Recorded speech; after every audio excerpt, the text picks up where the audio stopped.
You ask Tiger to calculate. This deals with linear inequalities with one unknown. The final result is x greater than 41 over 3 greater than 132 over 3. Let's solve it step by step. Group all constants on the right side of the inequality. Add 32 to both sides.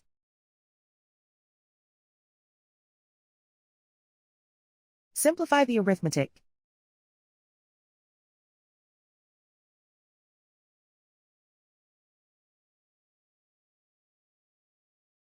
Isolate the x. Divide both sides by 6.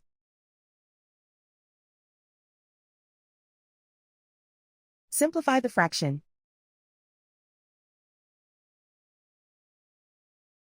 Find the greatest common factor of the numerator and denominator.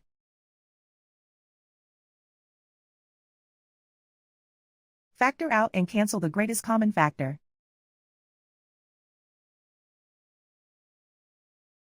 Plot the solution on a coordinate grid. And so the final result is x greater than 41 over 3 greater than 132 over 3.